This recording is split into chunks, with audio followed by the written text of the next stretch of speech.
Volspoed, episode 7. 'n Sondagmiddag wat sonder insidente met sy pa verloop, kan Renier net aan oom Christus se teenwoordigheid op sy rare afdag toeskryf. Dit is Sondag laatmiddag. Sy pa het tot net nou gewerk by die winkel, boeke en papierwerk gedoen en so aan, en nou wil hy braai en 'n slag ontspan. Hy het vleis en wors gebring. Pa koop die wors, hy koop nie enige wors nie, hy koop die beste. Ma maak pap en sous, die meisiekinders maak slaai. Dit is 4 uur en pa sê vir Renier, hy moet die hout kleiner kap, 'n vuur aanpak en die aanstekers insit. Maar hy moet eers vir hom 'n dop gaan skink. Die bouing is lankal oor. Renier skik vir sy pa 'n dop. Sy pa proe, dit is flouerig, raas hy, en stap na die kroegie om 'n tot of 2 by te gooi. Sy bottel is amper leeg en hy gooi die laaste bietjie in sy glas. Wie het my drank uitgesuip, Marie? Dit is net jy wat whisky drink, Frank, herinner ma hom. Met die terugkom stamp sy pa die hout wat Renier aangepak het om. Dit is nie netjies genoeg nie, begin oor. Hy vra, waar is Christo? Indien hoe ken pa, sê Viv. Maar ek het vir hom gesê, hy moet kom braai. Pa haal sy selfoon uit, hy bel, waar is jy? By my huis, besig om my landie af te pak en skoon te maak. Hoor Renier, toe sy oom antwoord. Wel, die vuur gaan enige oomblik brand, as hierdie jong man hom net reggepak kry. Jy het mos gister gesê, jy kom saam braai. Nee, ek het gesê, ek gaan bos toe. Ek het klaar geëet vir die dag. Nou kom drink dan net 'n dop. Pa is slim. Drink 'n dop beteken bring 'n dop. Het jy dalk 'n spaarbottel Jack Daniels of 'n 3 Ships wat ek vir jou een of ander tyd kan vervang? Vra pa. Nee, hier is net nog 'n bottel van pa se Johnny Walker. Soveel te beter. Kom oor en bring dit saam. Gee 5, ek maak net klaar en stap ek oor. Renier pak die vuur weer aan, sorgvuldig die keer. Hy meet hom amper met 'n liniaal. Sy pa kom uit met 'n lang glas van ma se boks rooiwyn. Hy weeg effens en kyk die houte. Toe knik hy, lyk amper reg, jy kan maar aansteek. Renier steek aan en die hout begin net mooi vlam vat, toe oom Christo daar instap met oupa se Johnny Walker en 'n bier vir homself. Hy sit die whisky op die muurtjie langs die braaier neer en pa sluk die laaste bietjie van ma se doos rooie seel in. Nou is daar darm 'n ordentlike dop vir hom. Hy gooi ys en vul sy glas. Oom Christo sê niks. Hy gaan sit net in een van die tuinstoele en maak sy eie bier oop. Maar hy watch vir pa. Miskien weet hy dat hy hier is om 'n bloedbad te keer. Hierdie skielike Sondagmiddag braaiery van pa is niks anders as 'n verskoning vir 'n dop en skoorsoek nie. Oom Christo is presies die teenoorgestelde van pa. Hy is die vredelewendste mens wat Renier ken. Elke keer as pa se lont begin brand, dan smoor oom Christo die vlammetjie dood. Intussen begin die hout ook uitbrand, en as oom Christo vra, waar is die vleis, dat hulle dit kan opsit, dan sê pa, die kole is nog nie reg nie, en as hy dink niemand kyk nie, dan sit pa nog 'n stompie op, en skink 'n half glas. Die meisiekinders eet nader aan pap en sous en slaai, want die kole vir die wors en vleis gaan nooit regkom nie, en toe loop Alicia en Lolita. Stilletjies pak Renier die hout om die draai, en daar is pa die Josin, omdat die hout op is, en die kole is dan nog nie reg nie. Die kole sal nou regkom, Frank, sug ma, en steek 'n dun sigaretjie op. Jy moet ophou met daai goed, dit is sleg vir jou longe. Probeer oom Christo vir die hoeveelste keer om ma se koeltjie dood te smoor. Ek rook vir my senuwees. Kap ma terug met haar oë op pa, wie se kop nou begin knik. Daai een se lont is vandag weer kort. Wel, rook maak dood. As ek nie gerook het nie, was ek lankal dood aan 'n hartaanval, of het ek iemand anders dood gemaak, sê ma. Liewers nie, jou kinders is nog jonk, hulle het julle albei nog nodig. Nie soos wat dit op die oomblik hier gaan nie. Buitendien Christo, ek wou lankal met jou praat oor die dood. Ma is vanmiddag tranerig. Miskien omdat pa nou weer in sy groot rotang tuinstoel sit en slaap. As ek en Frank dalk eendag iets oorkom, moet jy asseblief ons kinders vat en na hulle kyk. Jy weet ek sal dit doen. Die oom Christo staan op en maak die rooster oop om die vleis op te pak. Los, laat Renier te doen. Hy moet leer om 'n man te wees, vlieg pa sy broer in. Hy is miskien slaperig, maar hy's nog nie so ver heen nie. Reg pa, Renier staan nader en wens dat sy hande nie so aan die bewe gaan, terwyl hy die vleis en wors op die rooster pak nie.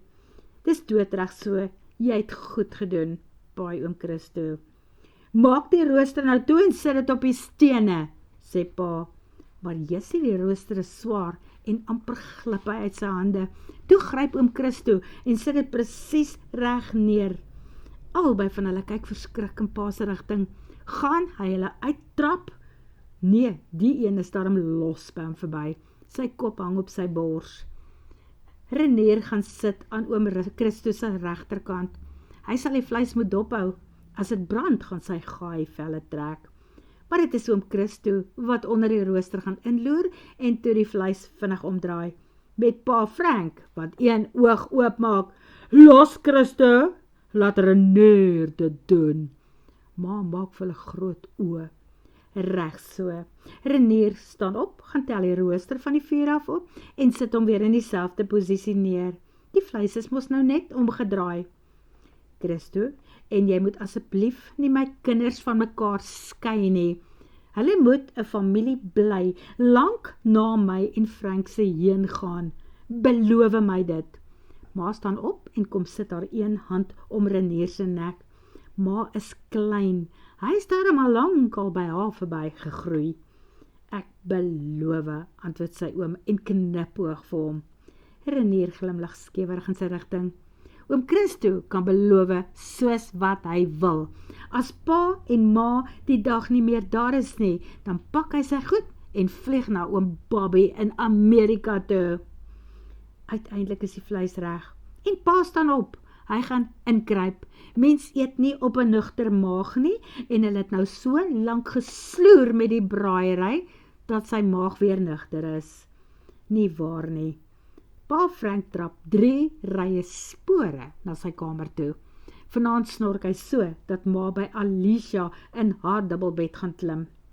Met pa in die bed kom die groter dogters uit die huis. Hulle eet elkeen ewe fynkies aan 'n skaapchoppie en 'n bietjie van die slaai. Oom Christo eet ook pap en sous en 'n stukkie chop.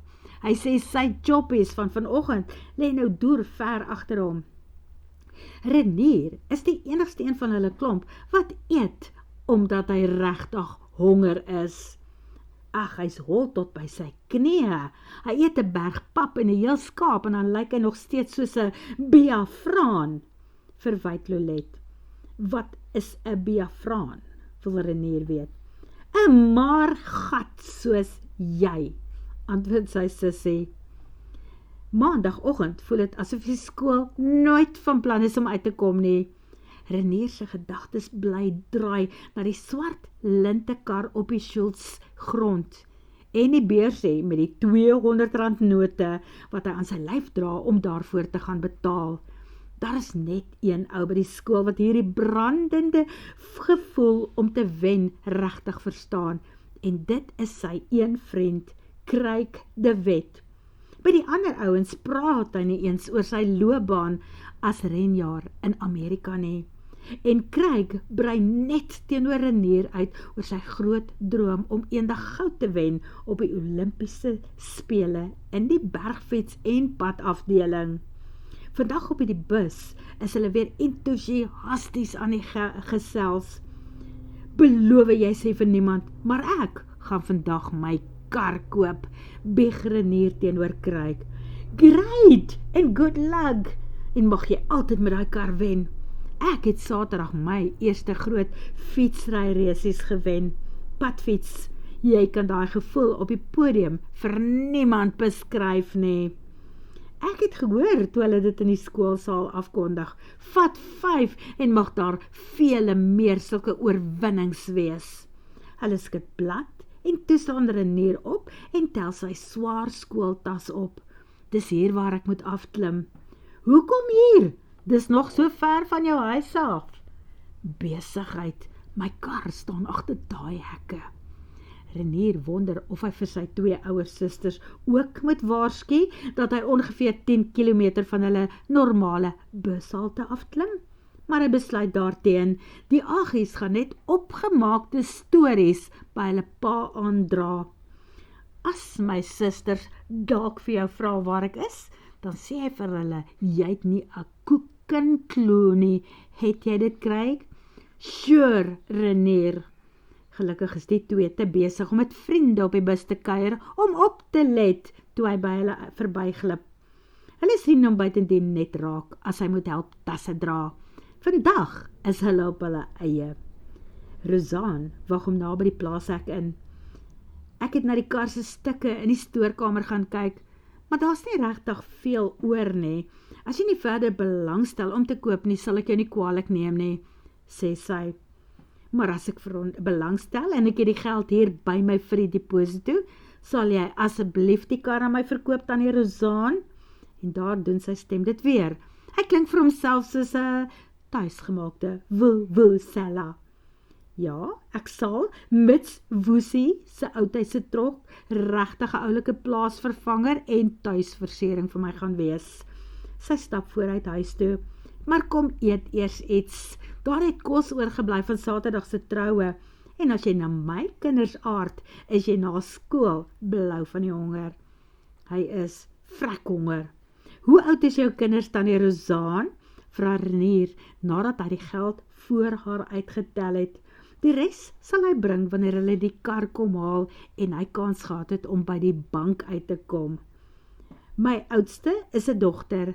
Sy is 18. Sy swat kuns by TUT. My seun is ongelukkig oorlede.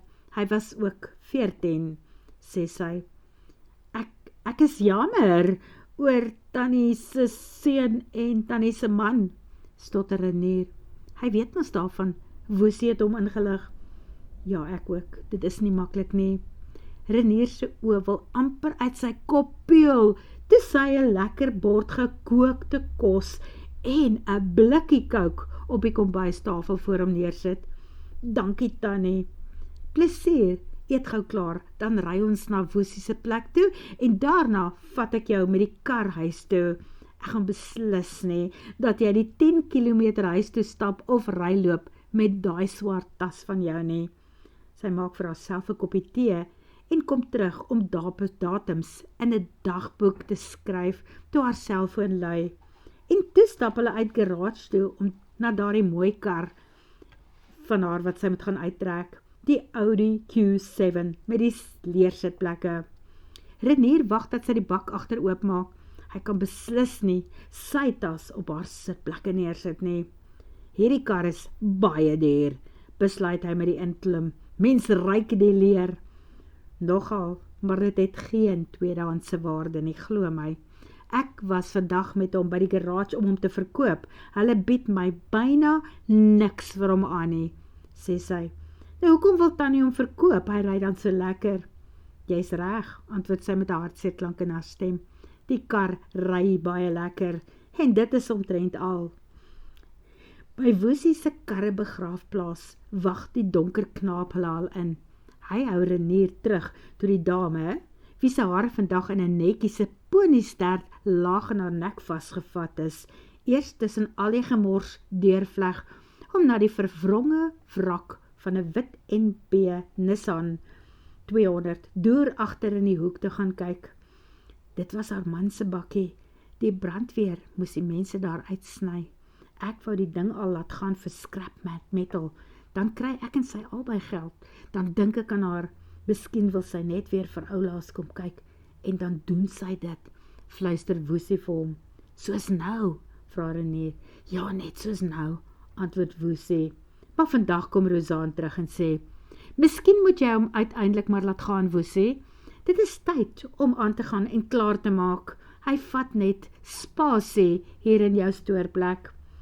Maar ek vra mos nie vir jou stoorgeld, nee, keer Woesie goedig. Duidelik het hy 'n sagte plekkie vir die mooi tannie met die donker hare en die hartseer bruin oë. Hy begin aanstaan. Kom, laat ek vir jou daardie trokkie gaan wys, laat ek jou dag kan maak. En is dit 'n oulike trok met 'n mooi ronde kop en vriendelike glimlag op sy gril? Erken sy ook. Maar waar is hierdie trokkie se bak?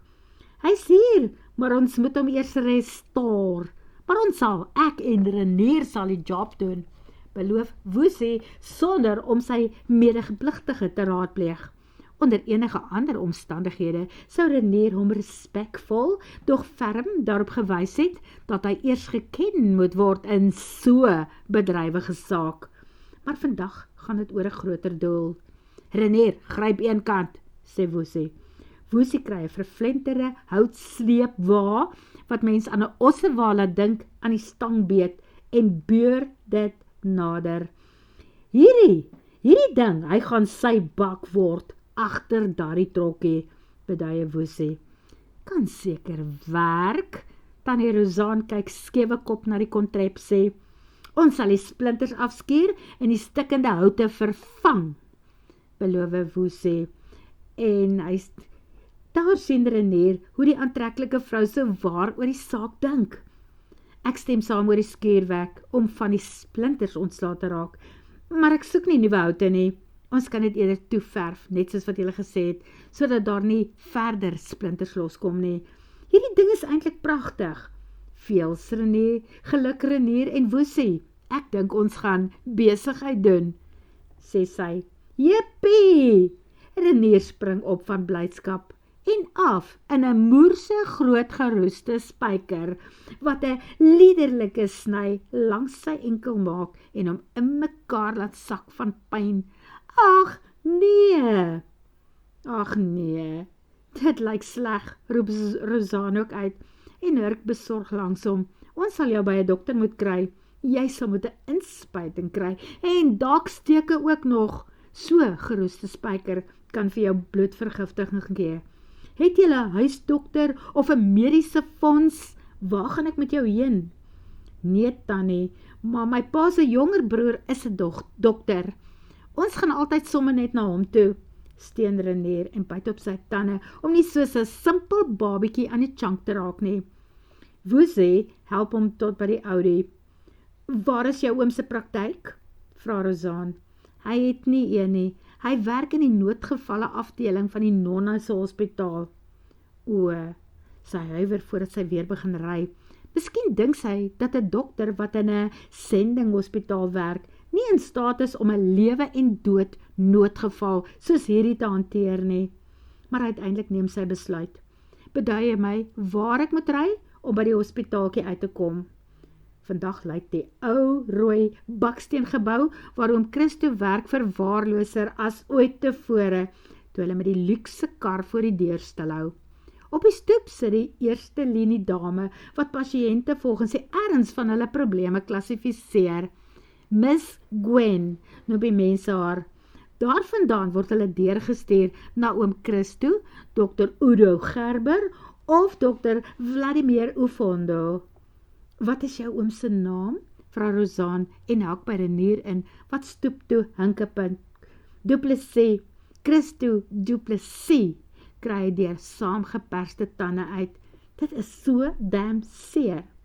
Hallo Renier, oh my word, jy het 'n probleem daar, roep Miss Gwen met gevoel uit. Gaan sit, ek kry gou jou oom. En sy kom terug met oom Christo, wat op hom afstorm en by hom buk. Wat gaan aan? Wat het gebeur Renier? Geroeste spyker by die scrapyard oom Christo. Wat het jy by die skrootwerf gaan maak? Ons is besig om 'n deal te doen daar. Ek en tannie Rozaan hier met Woesie. Jy en tannie Rozaan nogal. En so kom oom Christo met 'n effense glimlag oorent. Seker om te sien wie die sogenaamde tannie Rozaan is. Maar toe hy in haar gesig kyk, word sy gesig hard en die glimlag verdwyn. Sy mond gaan oop en weer toe, en daar kom nie 'n geluid uit nie. Sy blou oë skiet koeltjies, soos wat Pasen maak, as hy op die punt is om te ontplof. En Tannie Rozaan styr self een kant toe, en roep geskok en ontsteld uit, jy, jou onbeskofte bullebak, wat die Joos maak jy hier?